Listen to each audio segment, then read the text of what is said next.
Que la paix de Dieu soit avec nous, parce qu'il ne nous a pas laissés ni stériles ni oisifs de la connaissance de la vérité.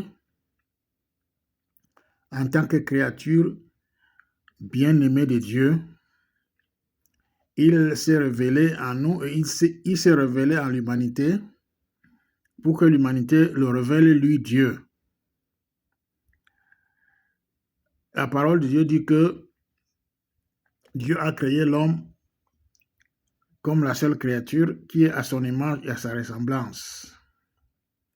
Rien d'autre qui a été créé sur la terre, sous la terre et sous la terre qui soit semblable à lui.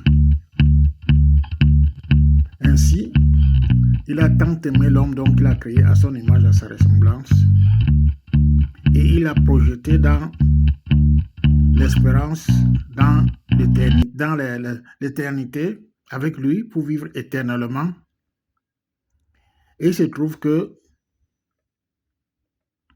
l'homme ne peut plus vivre éternellement parce qu'il a perdu une partie de la ressemblance de Dieu.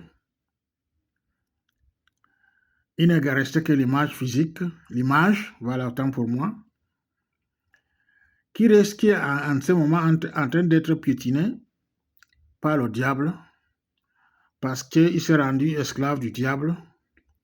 Alors il a perdu sa qualité de l'être exceptionnel, éligible par Dieu, comme étant créé à son image et sa ressemblance. Pour que Dieu perde sa gloire qu'il avait placée dans la communion entre le Créateur et la créature, comme il a perdu la gloire avec lui, il a voulu que Dieu perde la gloire avec l'homme que Dieu a tant aimé, dont le diable devait être le serviteur. Malheureusement, sa rébellion ne lui a pas donné ni le privilège ni l'avantage de servir l'homme à la gloire de Dieu dans l'éternité. L'homme est donc double.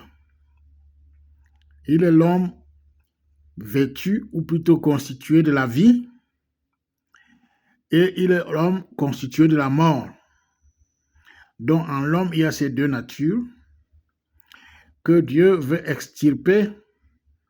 La seconde nature qui est celle de la mort, venant du péché et de Satan, pour qu'il ne soit plus assujetti à la mort, mais qu'il soit plutôt assujetti à la vie et à la vie éternelle qui est en Dieu et avec Dieu pour l'éternité.